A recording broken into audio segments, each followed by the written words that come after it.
learning about ionic compounds. So first we're going to be looking at forming ions. Ions are formed either when atoms lose electrons or when they gain electrons.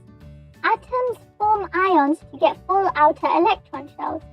Now cations are metals that tend to form positive ions, and anions are non-metals that tend to form negative ions. Now there's a very big difference between these two, and it's really important to remember that and not confuse them. Ion charges relate to the elements group in the periodic table. Forming ionic bonds. Ionic bonding forms between two atoms when an electron is transferred from one atom to the other. Ionic bonds are formed when metals react with nonmetals. Metals transfer electrons to nonmetals. Positive and negative ions are then formed. The ionic lattice. The ionic lattice is the regular arrangement of ions in an ionic substance. Positive and negative ions attract to each other. Attractions between opposite charges are called electrostatic forces. Ions form regular repeating patterns called a lattice.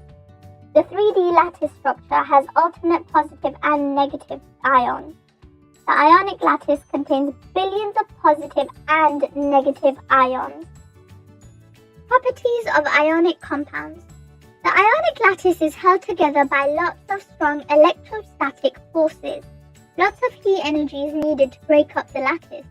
Ionic compounds have high melting and boiling points.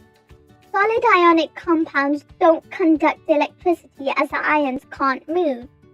Ionic compounds molten or dissolved in water can conduct electricity as they are free to move around. Names and formulae. In two-element compounds, the nonmetal ends in "ide".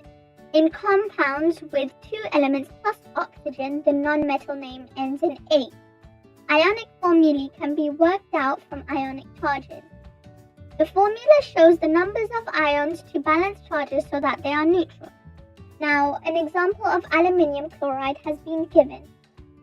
You can access the rest of the presentation by clicking the link in the description. Thank you for watching. I'll see you next time. Bye.